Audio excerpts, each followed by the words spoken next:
say a word to me. Why does it hurt? Why does it hurt when I breathe? When I breathe. Why does it hurt? Does it hurt? Does it hurt? Does it hurt? Does it hurt? Does it hurt? Does it hurt? Does it hurt?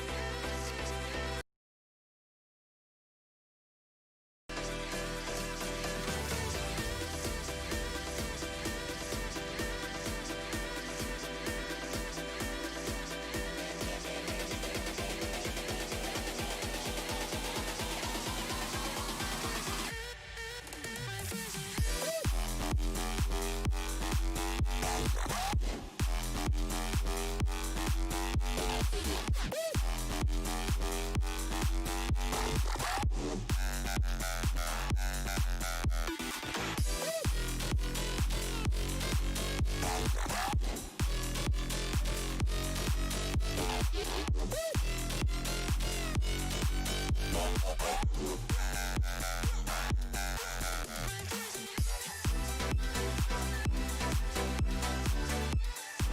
it hurt? Does it hurt? Does it hurt? Why does it hurt? Why does it hurt when I breathe? I'm aware, I wear my heart on my sleeve.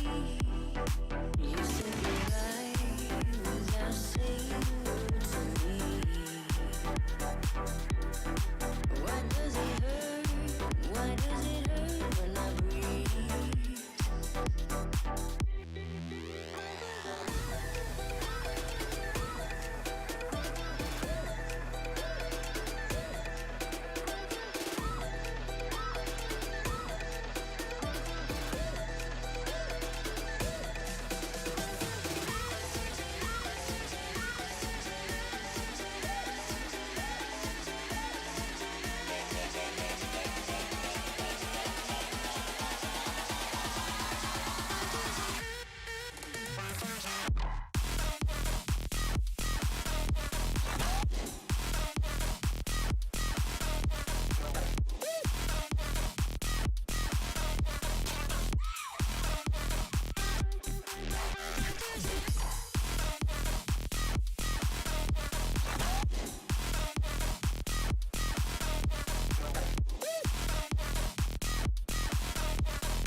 I can feel this tide choke my neck and I just wonder why I'm buried in a suit I'd never buy, a suit I'd never buy. Cufflinks on my wrist, I can't act surprised when the shovels hit dirt in the earth. Did they start to cry?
They say, hey, I can't stay late playing on my video games. You got things to do. You need to wake up early and read the morning news. Maybe I'd fit in if I tried a little more just to look like them. Maybe I'd fit in if I tried a little more just to act like them. Play my video game.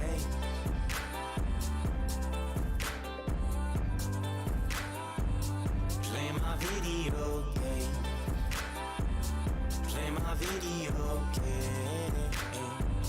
Play my video game.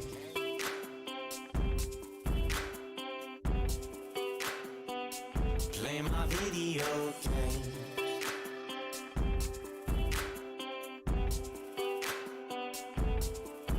They say, hey, I can't spend all my money on my deadbeat friends. They need things to do. They need to go out and look for jobs, and you do too. Maybe I'd fit in if I tried a little more just to look like them. Maybe I'd fit in if I tried a little more just to act like them. Play my video game.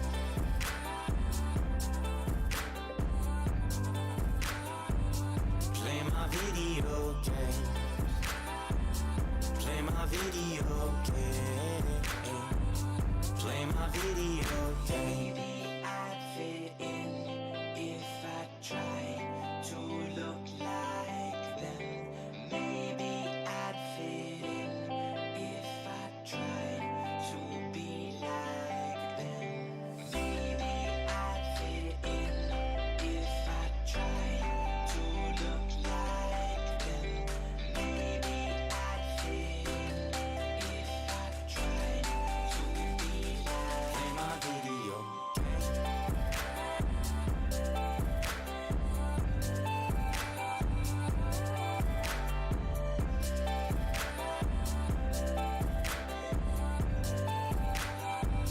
Play my video game.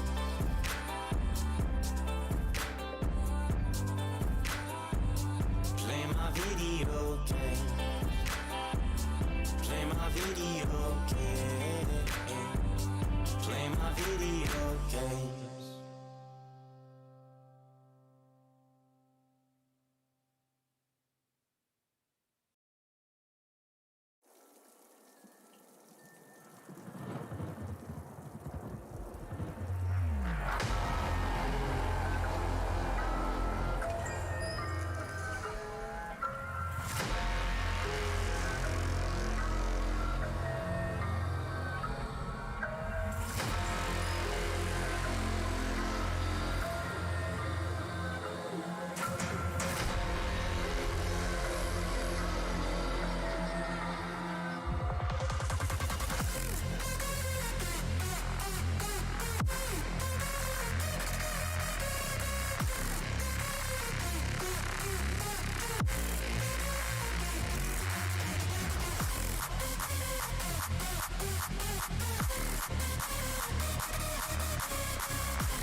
Yeah, thank you very much. I have been extremely busy prepping for the show, as you can tell.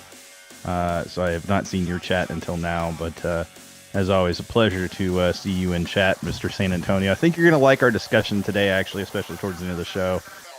We have some really good topics this week, and for a 1-hour show, it is packed, which seems to be kind of a new MO for us. Take an hour and talk nonstop until the hour is over.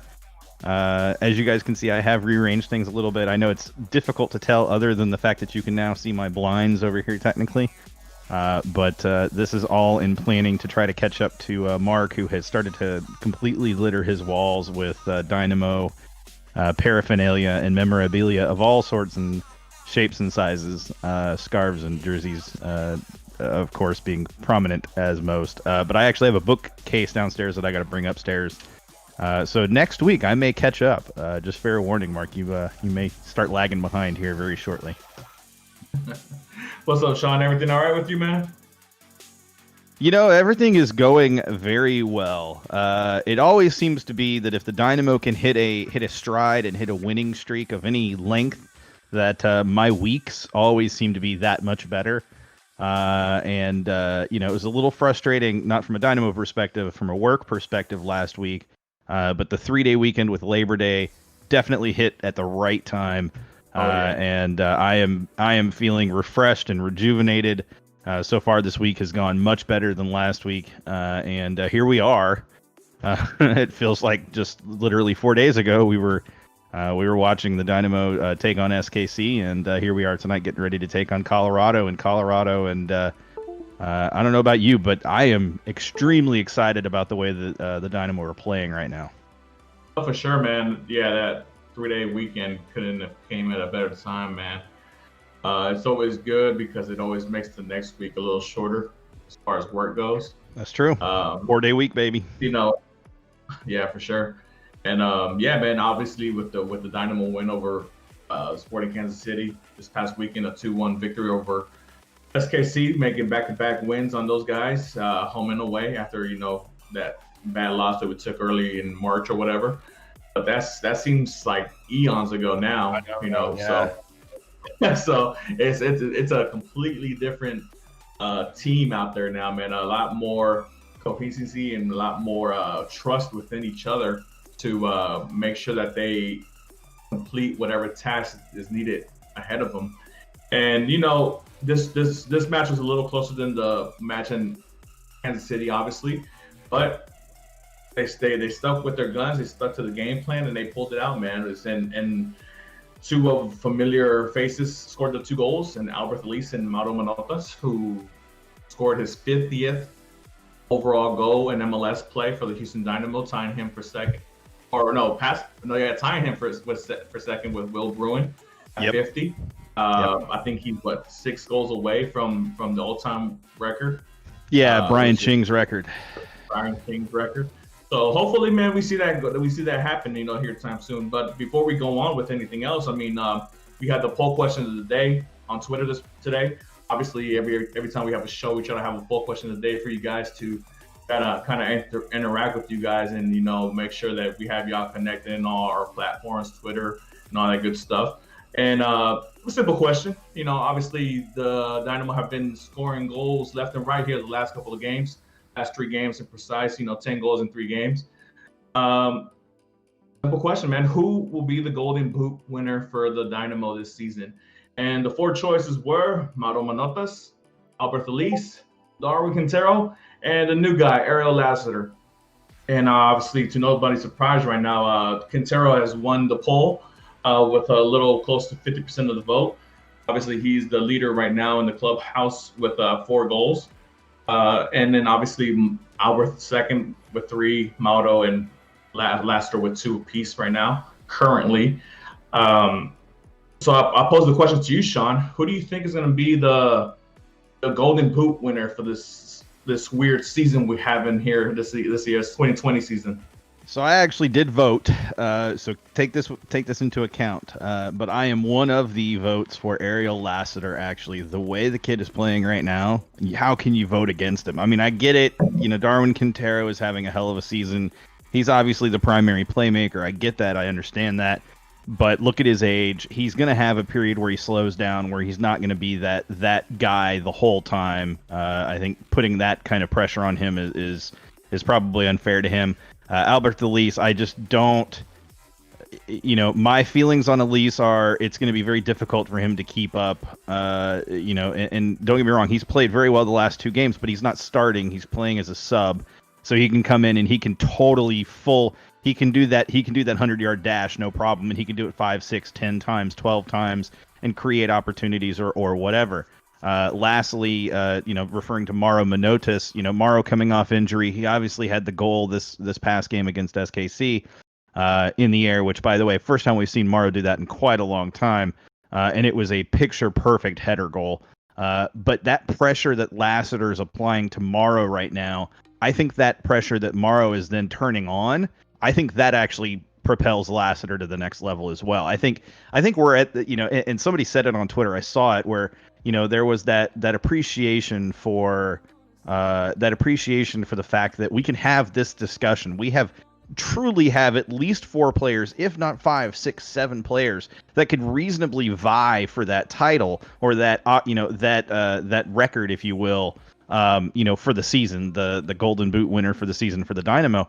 And to be frank, I would not be surprised if by the end of this season, one of those 4 players in particular is vying potentially for the Golden Boot winner in all of MLS. I would not put it past the Dynamo the way they're playing right now.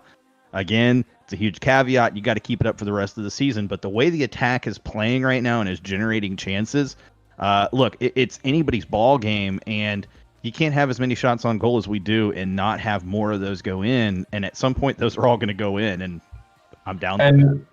And looking at the chat, obviously Nestor, our producer, agrees with you, Sean. I guess he's voted for Ariel Lassiter as well. Fidel says Darwin Quintero. Did he say Quintero? Did he say Quintero? All he says is Darwin. That could be Seren. Let's not. Oh, well, man, if Seren comes out of the season, a Golden Boot winner, man, and then that guy had a special season, he needs to be re-signed again. Let's be fair. He is having a special season already, but we'll talk about that in a minute. Yeah, for sure. And Sergio says Mauro, which is the pick that I chose because, and here's my reason why. I think he's going to be motivated to become the all-time Dynamo goal scorer. You know, that's a goal, a personal goal of his that's real achievable. And it's one of those things that to be an all-time goal scorer at any club, man, at any club, is a special thing. It's a special, it holds a special place in the player's heart. I think, you know, obviously this is the club that gave him the greatest opportunity to showcase his skills to the point where you have European scouts and European teams looking for him now, potentially to buy him here in the near future. And I think he's really motivated. Obviously, I know with Lassiter's debut with his brace, you know, obviously he's the new kid in town, he got that new car smell, you know, so a lot of people, you know, kind of went that route. And obviously with Darwin Quintero doing what he's doing, scoring goals and assisting, that guy might end up leading the team in both categories by the end of the season if he keeps going on this pace. And, you know, obviously with Albert, you know, Albert is very capable. We all know that. He just needs a little bit more shots than the other guys. And in the chat, somebody mentioned Memo Rodriguez, and you know, and no disrespect to Memo. Memo, obviously, you know, he scores goals too, you know, but you know, the 4 guys that I mentioned up there, you know, obviously the tip of the point of the arrow for our attack, you know, and honestly, look, I expect Memo to be out there, you know, end up the season with 6-7 goals. I mean, you know, the way this team is flowing, the way this team is rolling and scoring goals, I don't see why not. Why couldn't Memo score 6, 7, 8 goals this season? You know, and that would be a fantastic season in the position he's in. So let me ask you a question. I noticed there is one player that you left off this list that I think I want to believe could vie for this opportunity. You mentioned Memo. I have the same thought that you had that you put out on Twitter related to, you know, he's a midfielder, and so he's not going to get the same number of chances. I do agree with that. However, if we look at his number of shots, that's ridiculous right now, and whatever. My second thought, though, is all it takes for Nico Hansen to get another start is Albert Elise not showing up and playing very well. And Nico has proven to be up to the challenge. Not perfect, but up to the challenge. Now, I say that it's not so much I expect him to be. Obviously, my vote was Lassiter, but it is a player that I think has to be taken into consideration for that, because he is a player that could certainly contribute in that way. You know, he definitely set up some nice goals, but he showed that he has his own touch too on that one breakaway, and the dribble that he had to make to get around the defender and then to take on the goalkeeper one-on-one. And it was just such a perfectly timed chip, perfectly placed chip, and just curled it around the keeper right into the corner of the goal. And you know, it was huge. And you know, it's just another one of those things that again, another player that we're talking about that you know, has plenty of talent at this point. And you know, the depth of this attack right now is unquestionable. And the depth of this attack right now far exceeds anything we've had in the last, I would say, 5 or 6 years. No, and I tend to agree with you on the Hansen tip, but he kind of falls on that category with Christian Ramirez as well. Excuse me, because I mean, you know, right now, yeah, they're getting their opportunities. Obviously, they started the last 2 games, both guys, because of injuries. But unfortunately, you know, with all the quality depth that this team now has, it's gonna be even more difficult for those guys to to get on this pitch unless they take advantage of their opportunities. You know, Christian Ramirez, you know, for one example, you know, the last 2 games, you know, he's missed some opportunities, man. He's had some really great opportunities to score some goals, to put the ball in the back of the net. And unfortunately, the ball hasn't bounced his way, you know, and on 2 of them, I know that he was really upset with himself, that he knows he should have done better. He's a better quality player. He should have put those balls in the back of the net, you know. But when you get those small period of opportunities to go after, whether because of injury or whatever, you know, you got to take advantage of them. You got to grab the bull by the horns. And especially now that Mauro's seems to be back and in the fold of everything. I don't know if that kind of pushes Ramirez to the 3rd spot, because I mean, Lassiter has come in here and just taking the whole thing by the storm, man. And he's taking it by the scrotum. Let's be honest. He has absolutely. He went. You know, he grabbed down there, man, and he squeezed. Yeah, so for sure. I mean, you know, so that's kind of the reason why I didn't really include like Ramirez. Hansen, obviously, he has more of a direct path to get there. You know, obviously, if, you know, Elise does go, or if he gets injured again, it's only Elise in front of him at this moment. But as far as Ramirez goes, you know, I think he's gonna fall back behind Mauro and Lassiter, especially if Lassiter continues in the path that he's on. Absolutely, for sure. So, guys, also as a reminder, if you are in chat, feel free to chime in with your thoughts. I see a lot of talk about Afro Duck. It is important to note, when Afro Duck has made an appearance, the Dynamo have not lost. When Afro Duck has made an appearance, I believe, if I am not mistaken, the Dynamo have won. In fact, so he didn't make an appearance for the last match, so there is that caveat in there. But Afro Duck sighting seems to be a very good omen for the Dynamo tonight, for sure. So you know, we've talked about your poll of the day, so I think it's only fair, talking as much as we have about the last match and how everybody did, that we dive into the recap of the last match. So, you know, we played SKC on Saturday in Kansas City. So it was here. Was it here? Oh, sorry, here. Sorry, my bad. Here. I think important things to remember is obviously Elise and Mauro didn't start. Elise, Mauro, and Lassiter came on as substitutes partway through the match. No, that's not right.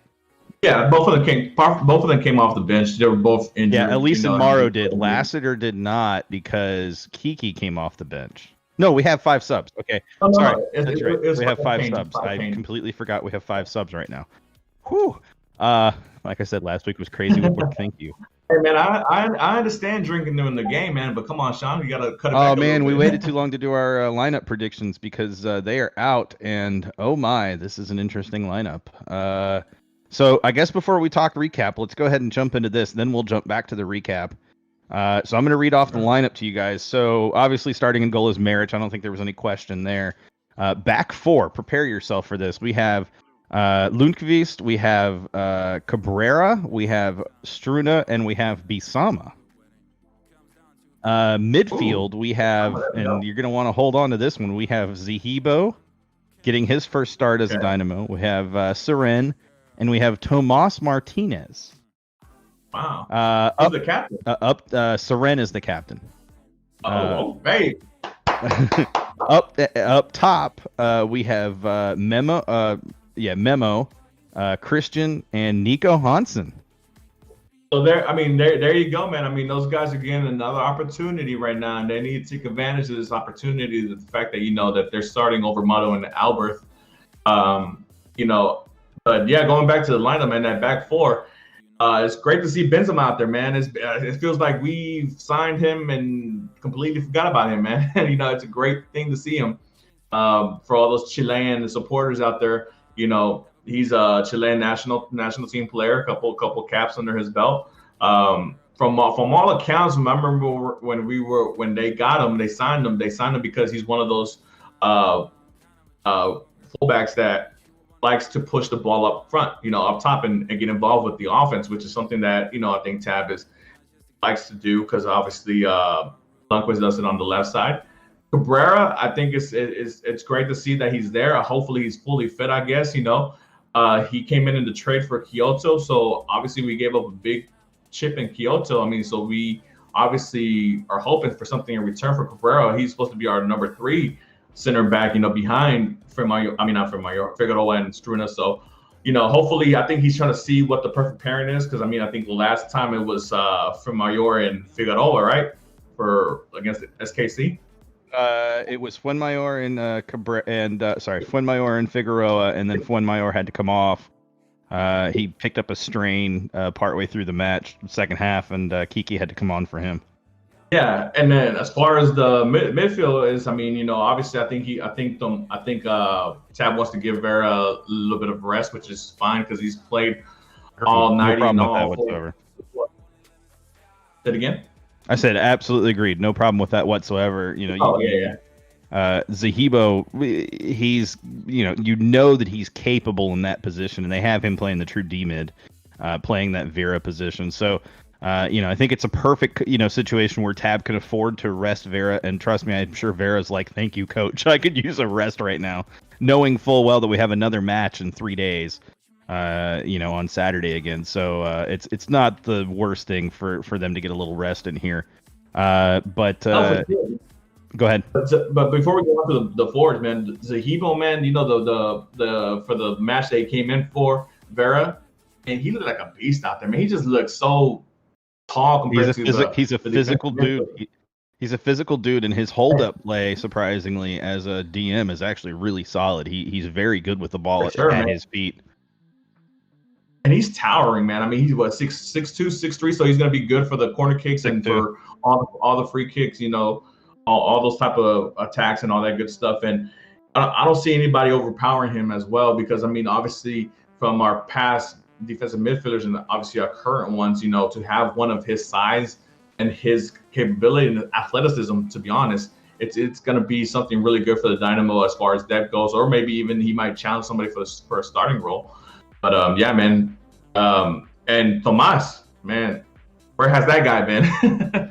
But obviously he's going to get another shot and opportunity here, and hopefully he makes the most of it. Tomas, I think obviously we all know that the way he came in as a DP when he came under Wilmer, we expected big things of him because, he's a number 10, he's an Argentine. We expected him to be the focal point of the offense, him distributing the balls and all the good stuff, but it really hasn't worked out that way.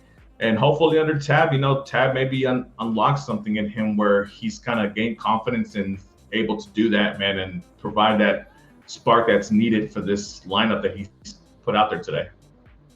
Yeah, absolutely. And it's important to know, too, about this match, right? You can look at that lineup and you can go, man, what is Tab doing? He's obviously playing a lot of substitutes that, wouldn't normally see the pitch. And we have to remember four matches and 11 games, like you said in chat there. But on top of that as well, we have to remember this match is being played in Commerce City, Colorado. Tonight, it is projected to have anywhere from 3 to 5 inches of snow. And they've been dealing with feet of snow all day yesterday and today. It is projected to be roughly 35 degrees or 37 degrees at kickoff. We're looking down to about 35 degrees by the end of the match. Anywhere feels like from 34 to 30 degrees, which, that sounds, great for a guy that likes to run like an Elise, right? He's going to stay cold, so that's great. The problem is your muscles tighten up when it's that cold. It's difficult to keep your blood flowing for a full 90 in that sort of situation.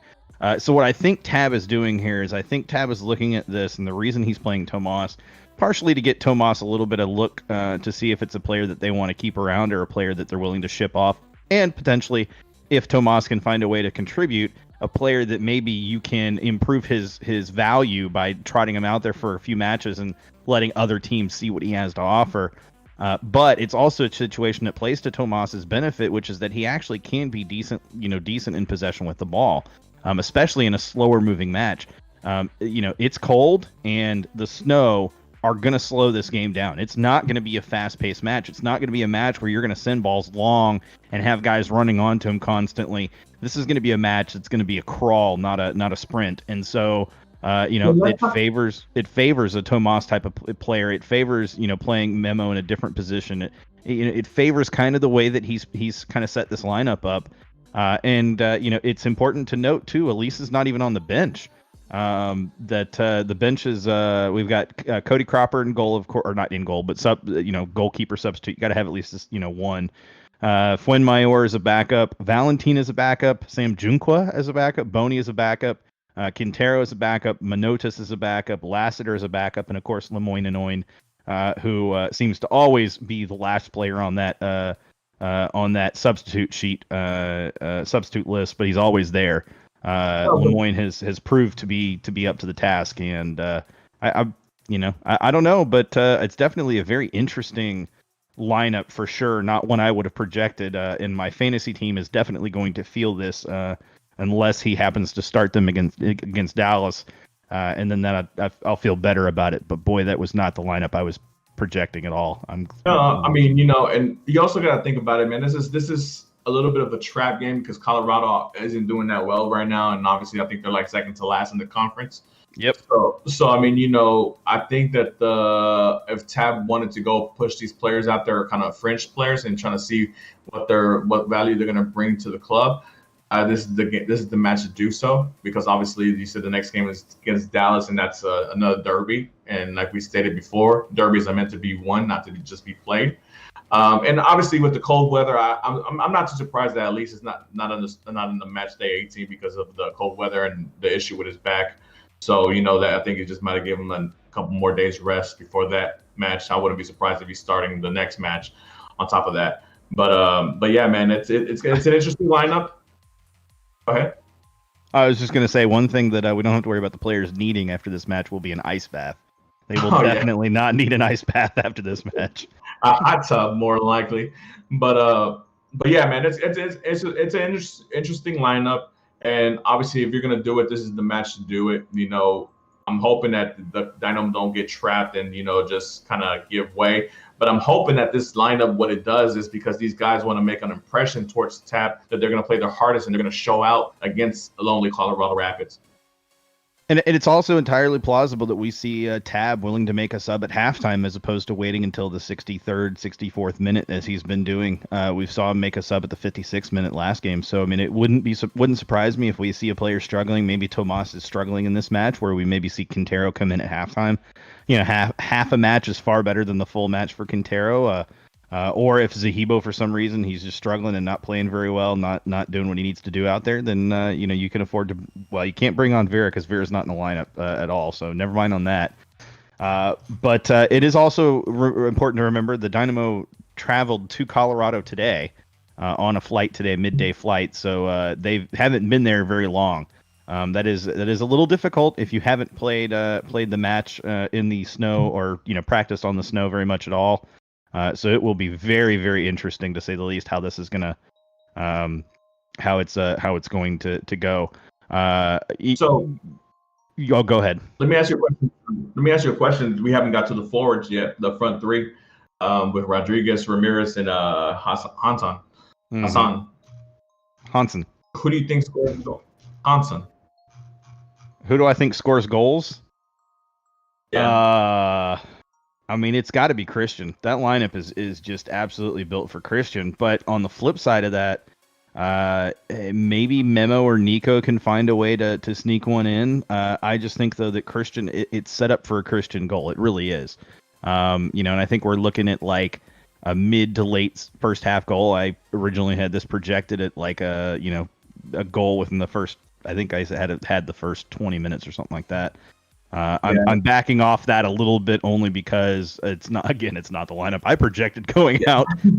But I don't think there's any reason to believe. Look, okay, I'm going to say this. For anybody who's frustrated at this lineup, I think if there's one thing that we need to remember is Tab Ramos has absolutely earned our patience and letting him put out a lineup that maybe we don't agree with, when we look at it.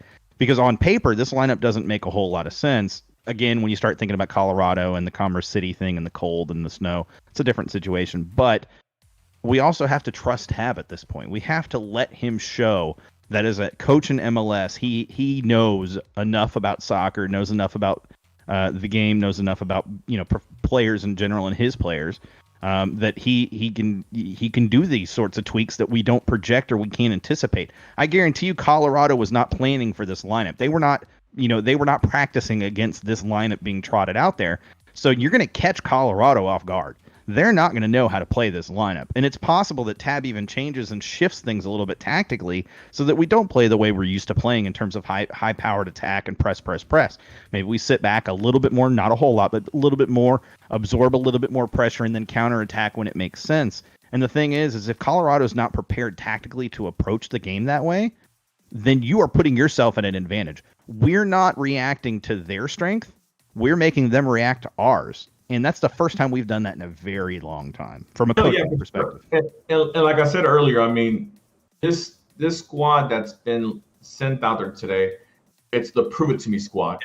These are the guys that are supposedly hungry for minutes and want to show off to the coach why they deserve to be on the pitch, why they deserve to be on the match day 18 week in, week out, why they might even deserve to start and be in the starting 11 and push for a starting position. Like you said earlier, I mean, you said that this lineup set up for Christian Ramirez. Well, I'm hoping Ramirez does show up, man, because like I said earlier, with Lassiter now there and Mauro coming back off of injury, if he doesn't take advantage of these opportunities, man, it's going to be very hard for him to come out the basement, especially if Lassiter and Mauro start flying and scoring goals and all that good stuff. So this is a really important game for Ramirez, in my opinion, for him to really go out there and show that, hey, I know you brought this new guy in, and I know you're talking about bringing another guy in, but let's not forget, I'm still here. I'm still Superman. So the other thing to keep in mind is it's very possible that Tab trots this lineup out, and then at halftime we see a 3-subber coming in. We see Mauro come in for Christian. We see Lassiter come in for Quintero come in for Memo. And then we see Elise come in for Hansen. It's very possible we could see 3 halftime subs. And then you have always the 4th sub later on in the match for Lassiter to come in and light it up. I mean, again, this lineup is set to play however we play in the first 45 minutes, the first 50 minutes, however long it is, and then be able to bring on your best attack. And against tired legs in Colorado, especially with the altitude, especially with the cold. Again, you're not bringing Elise on because Elise isn't there. You're not bringing Vera on, but you are able to bring on Lassiter, Mauro, Quintero, and I gotta look at the lineup again. I know there's one more that I can't think of. And Valentin. People are going to question why I say Valentin. I think right now, Valentin's offensive capabilities are actually better than Bizama's. And we haven't seen Bizama for a while, so it'll be interesting to see how that plays out too. But I just want people to remember that just because we see this as the starting lineup, that doesn't mean that it absolutely means that's not going to be your final lineup at the end of the game. But even further, that may not be your lineup even at halftime. We may see subs earlier than we're used to, and I'm okay with that. It's going to catch Colorado off guard yet again and create more opportunities, I feel like, partway through the match. All right, Sean. So we only got half an hour left before game time. I know we're trying to get to these topics as quickly as possible. So I did mention that, obviously this is Ramirez's time to shine because Lassiter's here and they're thinking about bringing somebody else in. Do you want to talk a little bit about that? I assume you're talking about the rumor of Mateo Bahamic. Yes, sir. Yeah, so it's been confirmed, not just as a rumor, but confirmed that it's basically over the line at this point, really close, et cetera, et cetera, et cetera. I think we see if there's any final details like, working out salary with the player or something like that, or agent fees with the agent. Those get worked out by the end of the week. We see an announcement. I was hoping by the end of this week. I'm actually going to push that back to sometime early next week. But the rumor is about 1.2 million as a transfer fee, which sounds like a lot. But, again, a player that I could reasonably see the Dynamo amortize that and basically pay it all up front, but then block that off over the next few years. It's rumored it's going to have a 20% sell-on fee for Instituto if and when Mateo is sold on. That sounds about right to me because you're getting him at a discount from what his actual value is. So 20%, they know that they're going to recoup a 20% of his future sell-on value. Likely to be, in my opinion, if we do sell him and he does show to be anywhere from 4 to 5 million is my guess. So they're going to recoup roughly what they would have had if they forced the full transfer fee anyways. And this is coming from verifiable sources at this point. Lester, pointing out that this is definitely close. And he definitely sees this one, finishing, sometime very soon. Mateo looks to me, from everything that I've seen, everything that I've read, all the different stuff that I've done to research on him, he seems like the type of player that fits this system, fits what Tab wants to do. And he's he's built for this type of play in MLS. Yeah, man. I mean, I gotta agree, man. The way, I mean, obviously the highlights that I've seen of the guy, I mean, he seems to be legit. And from all the articles that I've read, and because I follow a little bit of the Argentine league and stuff like that as well. But he plays in the division below that, the second division. But he is touted to be a really sought after talent, man. So if the Dynamo do get this across the line and get all the T's crossed and all the I's dotted and make this official, I think they got themselves a heck of a player there, man. And it's obviously somebody who's going to fit right into Tab's system, whether we see him as a 9 or I think we're possibly going to see him as an 11, maybe on the left-hand side or whatever, depending on what happens. Obviously, there's going to be a lot of movement after the season finishes, so there's going to be a lot of open positions available for all these new guys that are coming in, all of a sudden. And I think it's going to be really, really good for the Dynamo to have all this competition right now, man, just to really see who really wants it out there. Because, I know prior, we would be like, oh, they can't. I know from my end, the whole thing with the whole Albert Elise transfer saga was the fact that they felt that they didn't have anybody to fill in his shoes after they sold him. That's why they're in the position they're in now, where he's going to leave on a free.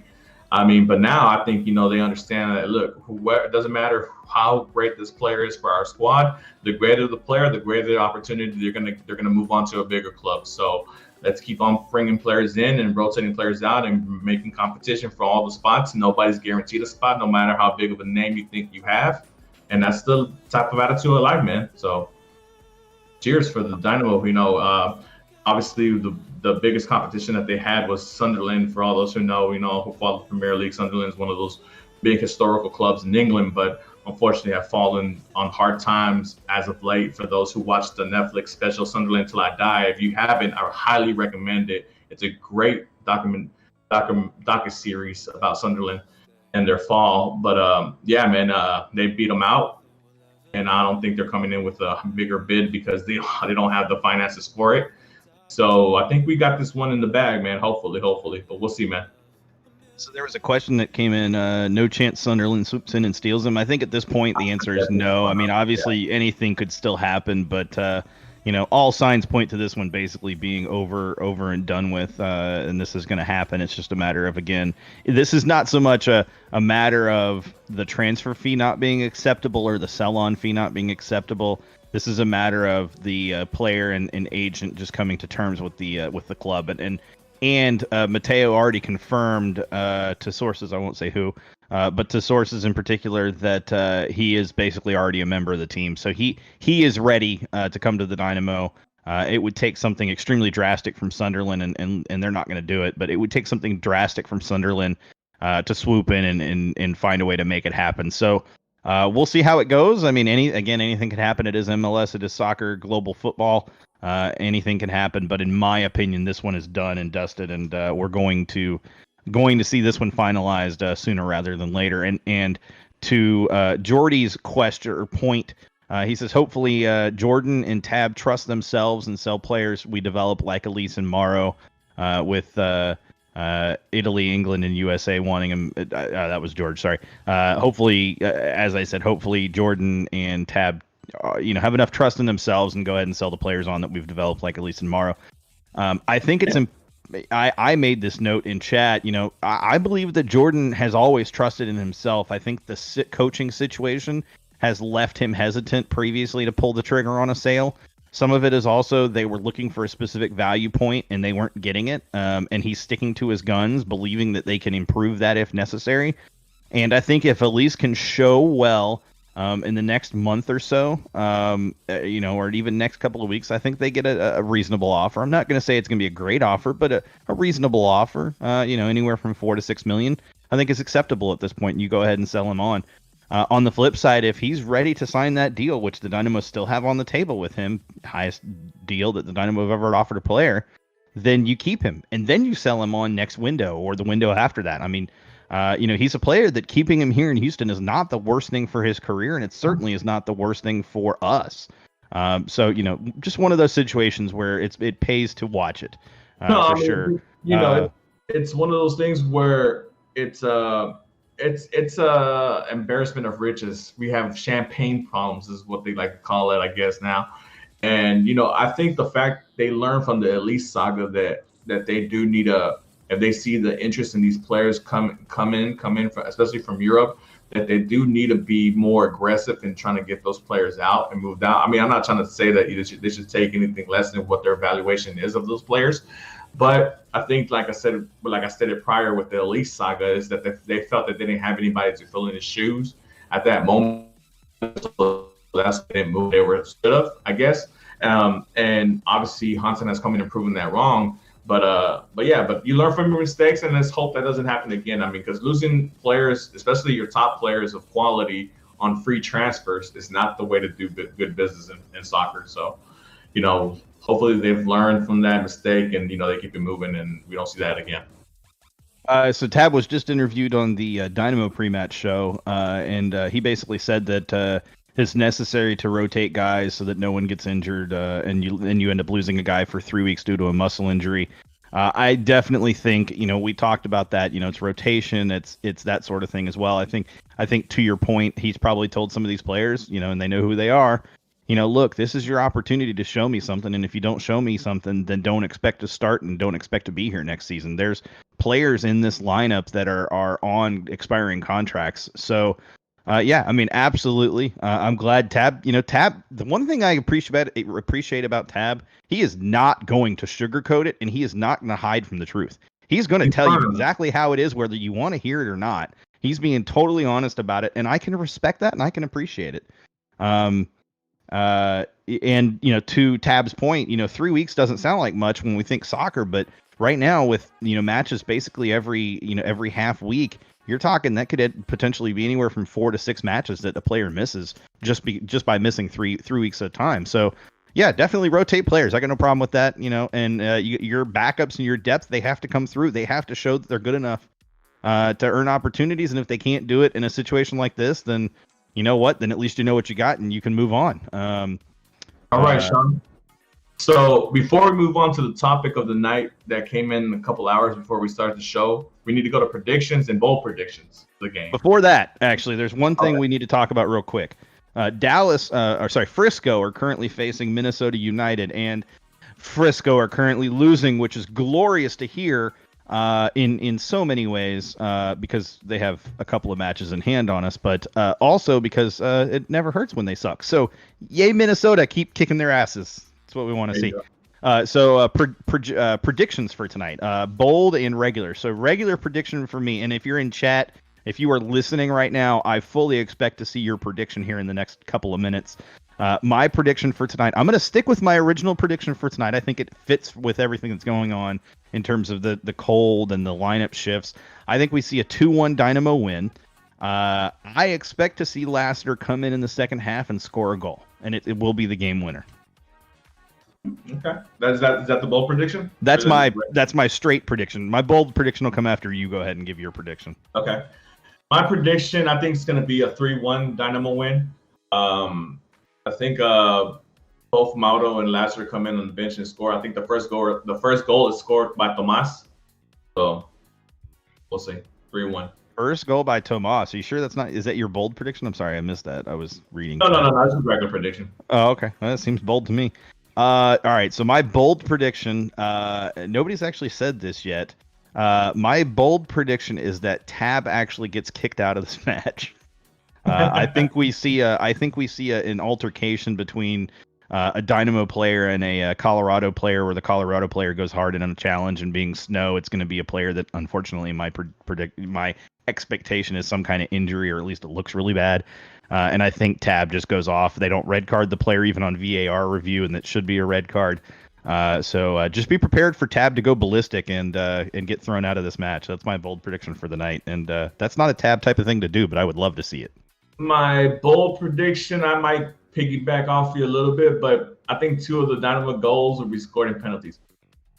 Okay, that's a bold prediction. All right, all right, all right. That kind of fits in with what I was talking about, so we'll see, I guess. We'll see. You guys Uh, out there, man. You got to get heated somehow. Callow says 3-1 Houston. Lundqvist scores on a direct corner, aka an Olympico. Olympia. Wow, that's a hella bold right there. Yeah, that's impressively bold. So we've got, let's see, George says 1-0. I'm assuming Dynamo with a bold prediction of 3-0 Dynamo. Jordy says 2-1 win. Morrow and Lassiter score. I like that prediction. That actually fits exactly with my prediction.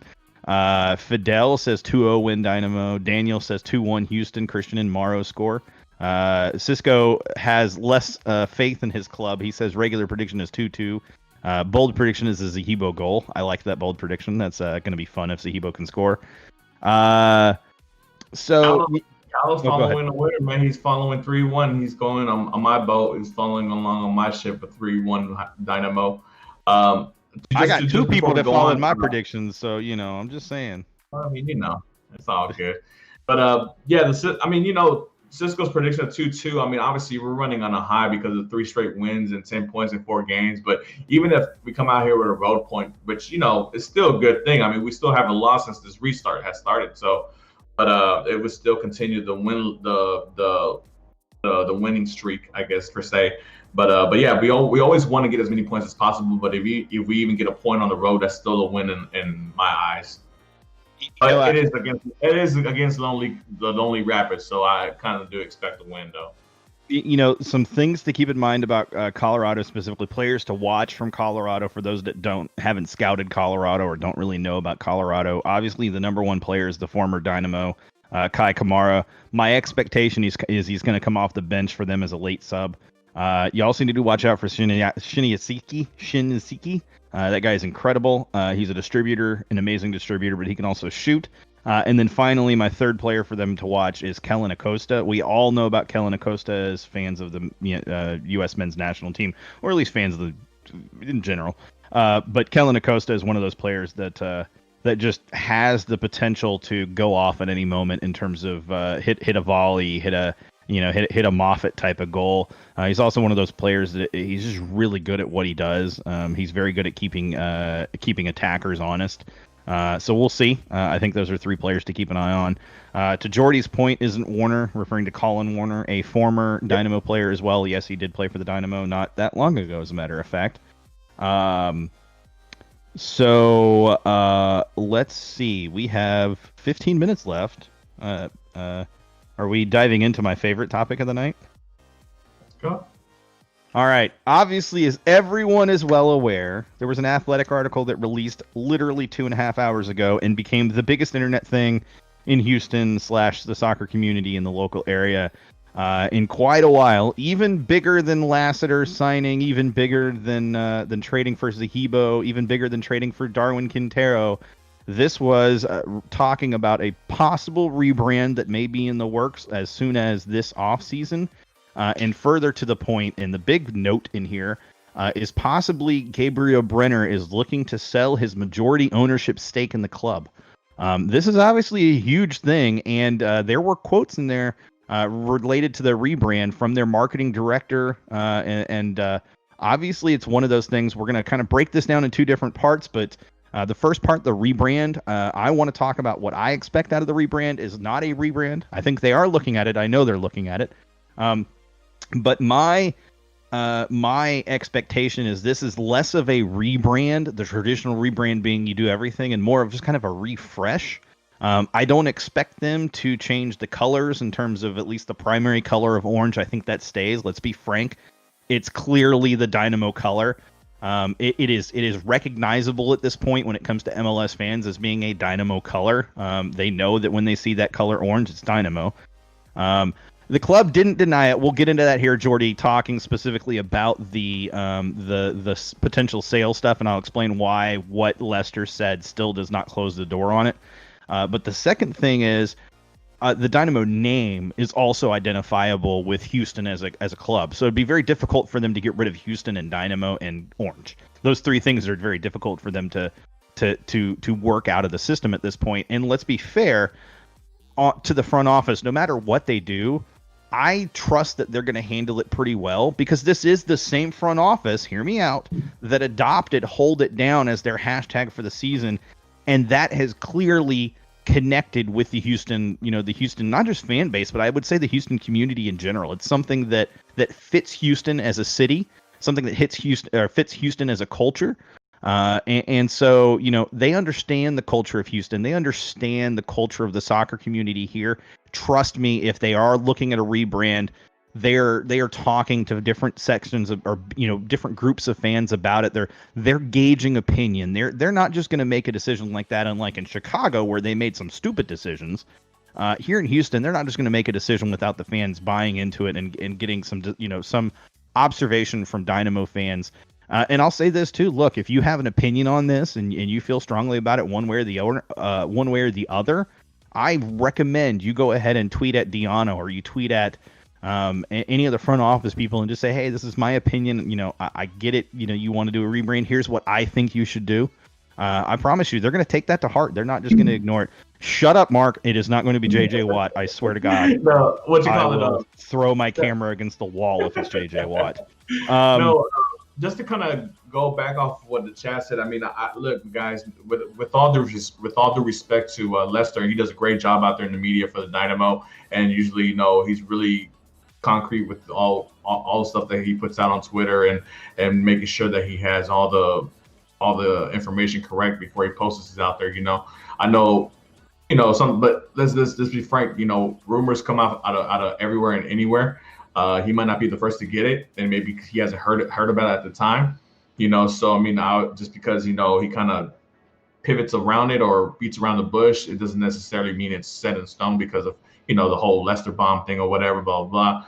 But I mean, obviously we all respect what he does and respect that he brings the most accurate information when it comes to the Dynamo or Dash, as far as local media goes in Houston. So, but with that being said, just to go along with what the whole rebranding or refreshing or whatever thing goes on with the Dynamo, yeah, I mean, I'm one of those that the color scheme, especially with the orange and black, I love the colors. Obviously, you see the back wall. I got the jerseys and stuff like that. Sean has a shirt and hat. It's a great color scheme. The Dynamo name. I mean, honestly, I like the name. I have no problems with the name. I just don't want to see something FC Houston or Houston SC or Houston United, some kind of crap like that. It's Houston Inter United FC. Yeah, man. So, I mean, something that's a bit original. I mean, obviously, I know other clubs in the world have the Dynamo name. I know that, okay? But it's a little bit more original than Inter Miami or Minnesota FC or LAFC or whatever. It's one of those things where I think it gives you a little bit more of originality and creativity and a little bit more of a character. So I mean, it's instead of just hopping off and making it easy and just putting some FC at the end of whatever your city's name is. So I'm hoping that if this has happened, like I said, I think this is just the early stages of it, and he's kind of trying to put the filler out to see who's interested in maybe purchasing his stake in the club. But I mean, if it does happen, I mean, hopefully, I'm hoping for somebody, major somebody locally that's major, that has a lot of money. But, because obviously, when somebody comes in from anywhere else, things could start going around where, hey, they can possibly move the club in the future or whatever kind of crap that comes along with that kind of stuff. But, like I said, I think it's in the very early stages of it. So don't go, posting out signs like, we wanted you out since blah, blah, blah, blah, I think it's very early in the process in my opinion. So we'll see what happens, man. But regardless of what happens, we're still forever orange. We're still going to hold it down, and we're going to be here supporting our team. For sure. So real quick, I want to touch on the Brenner possibility of selling. So to Jordy's point, yes, Lester did post a tweet saying that his sources, which were very close to the Dynamo, in the front office, essentially, is what he said, or very close to the front office, that they had not heard about any potential sale. That is fair. That what that means is there hasn't been anything confirmed. There hasn't been anything that is concrete yet. And again, Brenner could just be looking to sell. That doesn't mean that there's a potential sale on the table. That doesn't mean that there's agreement on the table. That doesn't even mean that anybody's even piped up with interest at this point. All that means is that Brenner is open to selling if the right opportunity comes along. And let's face it, he's a businessman. I can understand that. Some important things to remember, too, about Lester is that he has connections to the technical staff side of things, not necessarily to the business side of things. And what I mean by business side, he does not have a personal relationship at this point, to my knowledge, with John Walker, Deanna Witter, even the marketing director, any of those individuals in particular. But the Athletic have sources across all of MLS, and somebody had pointed this out. It might have even been you, Mark. I don't remember because it's been a couple hours now. But somebody pointed out that if anything is going to happen, it has to go through MLS as a league office and also from the MLS owners. This is not something that you don't have a sale of a team without the owners agreeing to it across all of MLS, or at least a majority MLS.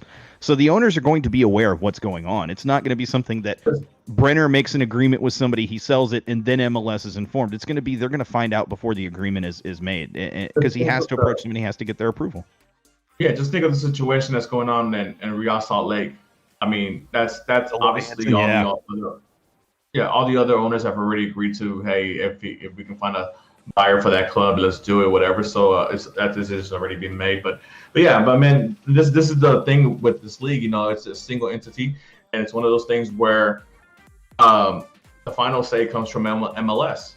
At the end of the day, because, and let's not forget, Don Garber himself, the commissioner of MLS, has questioned owners about, especially owners in big markets. And Houston's one of those big markets, even though, they kind of consider us one of those big little markets, but Houston is the fourth largest city in America, soon to be the third. They need to showcase themselves in this league. And obviously the Dynamo haven't done that the last couple of years, for the last 5-6 years. And with us being in one of the biggest cities, urban cities, or just cities in America and throughout the world, this team needs to be better represented. It has to have a better winning culture, a better quality of players, a better quality of performances out there on the pitch.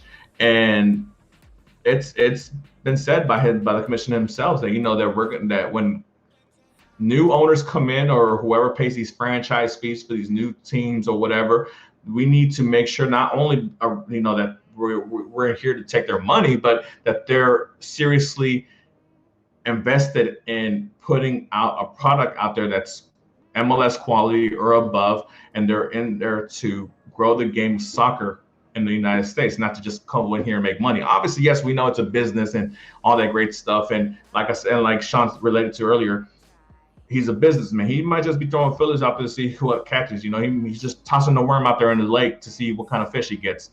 Because if somebody comes out here with an offer that he can't refuse and godfathers him, hey man, it was good. It was great while it lasted. I'll see you later.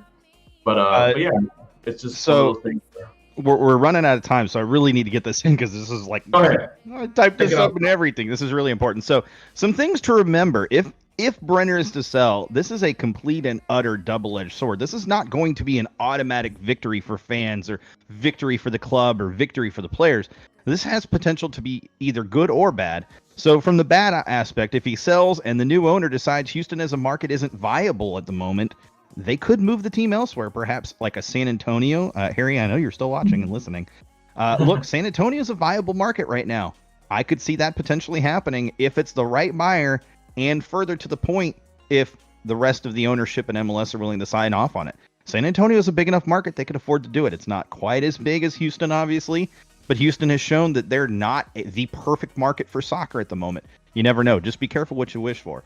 Number two, what if he sells to... Yeah, so number two, what if he sells to an owner with relatively similar budgetary constraints that he currently has? We see no actual change, little to no change at least, and we still are in the same boat that we were in before. Perhaps with an owner that doesn't even care as much as Brenner does. And look, I know he may not be at every match, but I guarantee you he cares about his investment. Number three, let's flip that to the good side. We're running out of time, so I got to get these in real quick. Yeah, but on the flip go side, ahead. what if he sells to a local Houston guy like, I don't know, a Tillman Fertitta, somebody who obviously has plenty of discretionary budget that would be made available for the team to improve very quickly. It is always possible. Fourth, what if he sells to someone like, I don't know, the Friedkin Group? They did just buy AS Roma in Serie A in Italy for like $720 million, if I'm not mistaken. They definitely have the deep pockets, but here's the kicker. What if this happens, and what if we see a partnership between Roma and Dynamo similar to what NYCFC and Manchester City have going on? Yeah. You never know what could happen. There's a lot of possibilities out there, man. And, it's very interesting to see, what can happen and what might happen, but like you stated earlier, man, we can't just be overjoyed with joy that Brenner might be out, man. Because, even though, we've had our debates about whether he's investing enough in the club or whether he's doing this or whether he's not doing this. The grass isn't always greener on the other side, man. And bad things can always happen, especially when somebody owns something and they can do whatever they want with their property. So let's just remember that as well. So, but regardless, man, I think it's some big news that came on just prior to our show coming on. So good to see. There hasn't really been enough time to even really digest and discuss it.